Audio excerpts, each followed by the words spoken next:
Good morning all the students. आज हम प्रश्नावली 5 जो हमारी है समांतर श्रेणी, इसका अध्ययन हम करेंगे। तो जब हम प्रश्नावली प्रारंभ करते हैं तो उस प्रश्नावली के बारे में हमें थोड़ा जानकारी लेनी आवश्यक है।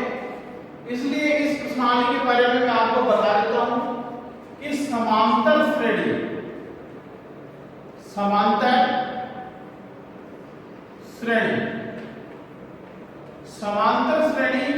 से हमारा अभिप्राय एक समान अंतर से चलने वाली श्रृंखला, एक समान अंतर से चलने वाली अंकों की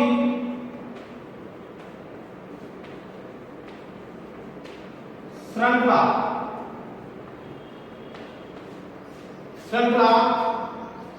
समांतर श्रेणी कहलाती है। समांतर श्रेणी कहलाती है।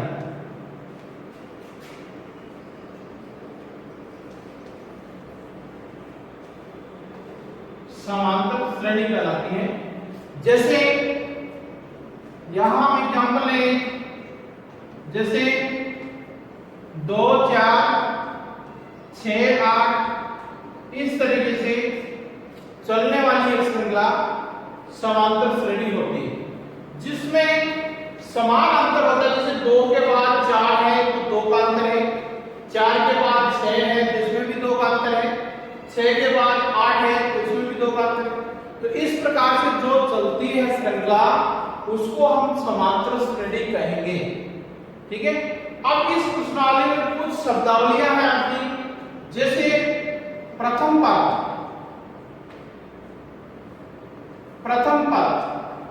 तो यहां देखें, जैसे आपको ये श्रृंखला दे रखी है, इस श्रृंखला का पहला पद क्या है? पहला पद हमारा इसमें है 2, है ना। तो प्रथम पद को इस प्रश्नावली में हम ए से प्रकट करेंगे। ए बराबर आपका है 2। ठीक है। फिर है सार्व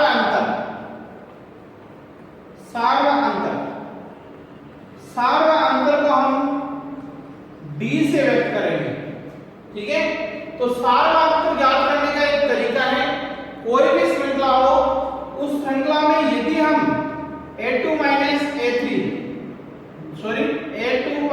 a1 यदि ये सूत्र लगा दे तो हमारा डी ज्ञात हो जाएगा। अब यहां देखिए, जैसे 4 है तो a2 है हमारा और 2 है a1। 4 में से जब हम 2 घटाएंगे तो हमारा डी प्राप्त हो जाएगा क्या? 2। ठीक है। इस तरीके से हम सारे अंतर डी को ज्ञात कर सकते हैं। तीसरी हमारा है वा पद। इसको हम व्यक्त करते हैं एन से, और इसके पश्चात है अंतिम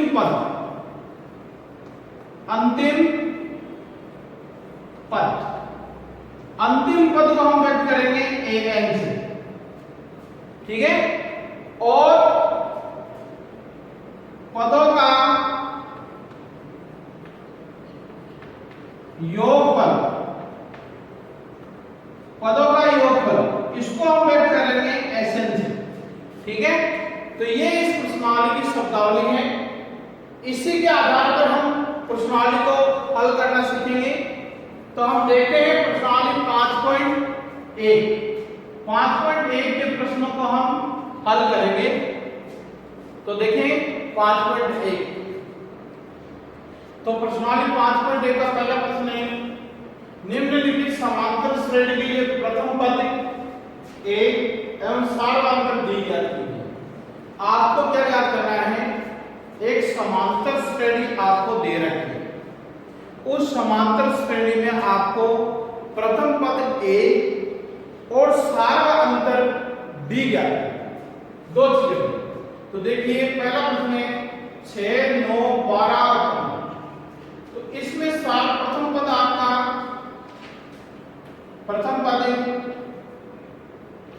ए आपको पता है कितना है 6, लिख देंगे यहाँ, क्योंकि ये है A1, ये आपका है A2, ये आपका है A3, ये आपका है A4। ठीक है, अब आपको सार्वधातुक डी ज्ञात करना है। सार्वधातुक डी, अब आपको ये पता होगा कि सार्वधातुक डी है, उसके लिए फॉर्मूला है A2 A1। अब यहां देखिए A2 में कि A2 कितना है 9 और A1 आपका 6, तो कितने गए? इसका मतलब इसका सार्वधातुक कितना हो गया 3। तो हमने दोनों चीज बता दी, प्रथम पद और सार्वधातुक। इस प्रकार से हमें ये प्रश्न हल करना है। इसी का दूसरा प्रश्न लेते हैं इसी क्रम में। तो प्रथम पद आपको पता है, प्रथम पद हम लिख देंगे कितना है -7 और डी सार्वधातुक, वही तरीका अपनाएंगे। सार्वधातुक डी बराबर A2 A1, A2 आपके -9 और फिर -7। तो यहां देखिए दोनों प्लस में बदल गए, 9 में से 7 गए -3, 2 रह गए, है ना? तो -2 सार्वधातुक 2 हो गए। इसी प्रकार इसमें देखिए प्रथम पद आपका -1 है 1 और सार्वधातुक डी हमें याद करना है A2 A1। A2 आपका 1/4 है, -1/1 करनी है। अब देखिएगा लघुत्तम आ गई 4, 1 -4 हो गई, प्लस में बदल देंगे 4 बराबर 5/4। यह आपका आंसर आ गया। इस प्रकार से आप इसको हल करें। प्रश्न संख्या 2, यदि समांतर श्रेणी के लिए प्रथम पद A और सार्वधातुक D निम्न अनुसार दिया गया है, तो उस श्रेणी के प्रथम 4 पद आपको ज्ञात करना है। देखिए भाई, आपको प्रश्न में दिया है A बराबर 11 और D बराबर -4। अब आपको A मतलब पहला पद तो दे दिया, लेकिन आगे के 3 मिला के कुल आपको 4 पद ज्ञात करना। तो हम 4 पद कैसे ज्ञात करेंगे? इसके लिए फॉर्मूला है, प्रथम पद तो हम लिख देंगे, प्रथम पद A1 बराबर आपका दे रखा है 11 और द्वितीय पद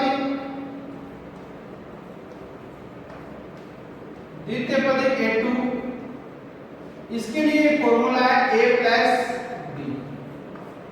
तो A आपका कितना है 11, प्लस कर देंगे इसमें -4 D का मान, तो हमारे आ गए कितने 6। ठीक है, तो A2 कितना हो गया हमारा 6। अब तृतीय पद हम याद करेंगे, तो हमारा सूत्र है A प्लस 2D। ठीक है, तो A आपको मान दे रखा 11 प्लस 2 गुणा D का मान हम रख देंगे, तो 11 प्लस -8, 11 में से 8 गए कितने रहेंगे 3। ठीक है, इसी तरीके से चतुर्थ पद, इसका फॉर्मूला था A प्लस 3D। तो यहां आपकी A का मान है 11, 3 गुणा -4, तो 11 -12, तो हमारे माइनस के 1 रहे। इस प्रकार और भी आगे आप पद ज्ञात कर सकते हैं, लेकिन हमें 4 पद ज्ञात करने हैं। तो एपी हमारी होगी क्या, एपी होगा पहला पद आपको 11 दे रखा है, दूसरा पद आपने 6 ज्ञात किए हैं, तीसरा पद आपका 3 आ गया और चौथा पद आपका -1 आ गया। यह आपका आंसर होगा। इस प्रकार से आप अन्य प्रश्नों को भी हल करें। ठीक है। प्रश्न संख्या 3, संख्याओं की निम्नलिखित सूचियों के लिए समांतर श्रेणी की जांच कीजिए। यदि इनमें कोई समांतर श्रेणी है तो इसका सारवंतर ज्ञात कीजिए तथा इसके आगे के 4 पद लिखिए। यदि इनमें कोई समांतर श्रेणी है, पहले तो ये पता कि समांतर श्रेणी है या नहीं। अब जब हमें पता लग जाए कि ये समांतर श्रेणी है तो इसका सारवंतर हमें ज्ञात करना, और सारवंतर ज्ञात कर ले तो हमें ये इसके बताने आगे के 4 पद और लिखने, इससे आगे की तरफ। तो देखिए सबसे पहले हम यहां लिखते हैं A1 आपका 2 दे रहे हैं, A2 आपको 5/2 दे रहा है, A3 आपको 3 दे रहा है, A4 आपको 7/2 दे रहा है। ठीक है, ये आपको दे रखे। अब आपको सबसे पहले इसमें D ज्ञात करना है, D। तो A2 माइनस A1, A2 आपका 5/2 माइनस 2/1 कर लें, लघुत्तम आ गए 2, 5 माइनस 4 बराबर 1/2। इसका मतलब इसमें सारवंतर समान है। एक और बात कर लेंगे, एक A3 माइनस A2, एक और लिख लें, A3 3 है माइनस 5/2, इसको भी हल कर लें, 2 लघुत्तम आ गए 6 माइनस 5 बराबर 1/2। इसका मतलब दोनों संख्या हमने देख ली, दोनों में हमारा क्या है, अंतर बराबर है। इसका मतलब ये AP है, अतः यह समांतर श्रेणी है, समांतर श्रेणी है। ठीक है, यदि है तो आगे के 4 पद क्या करेंगे, तो A1 A2 A3 A4। ठीक है, A4 तक आ गए हम, A5 हमें याद करना है। तो वही हमारा फॉर्मूला है A5 याद करने के लिए। तो हम A5 करते हैं, आगे के पद में जोड़ देंगे। देखिए A4 प्लस B लिख दे। A4 आपको कितना है, 7/2 प्लस B आपका 1/2 है, जोड़ दें इसको, 7 प्लस 1 बराबर 8/2 बराबर 4। इसी तरीके से A6 4 आए, 4 में फिर जोड़ दे 1/2, इसके नीचे 1 कर ले 2 आ गए, तो ये होगा 8 प्लस 1 बराबर 9/2। इसी तरीके से A7 बराबर 9/2 प्लस 1/2, आगे के पदों में जोड़ते जाएं तो ये आपके आ जाएंगे कितने, 10/2, ये हो गए 5। अब आपको क्या करना है, 8 बराबर 5 प्लस 1/2, तो ये आ गए आपके कितने, 10 प्लस 1 बराबर 11/2। इस तरीके से हमारे पद क्या आए, हम यहाँ लिखते हैं, हमारे पद आ गए आगे के 4 पद, 4 9/2 और 5 और 11/2, ये हमारे आगे के पद आ गए। इस प्रकार से हमें ये प्रश्न हल करना है। शेष रहे प्रश्न आप स्वयं करेंगे, और यदि कोई दिक्कत हो तो प्रश्न पूछ लेंगे। ठीक है।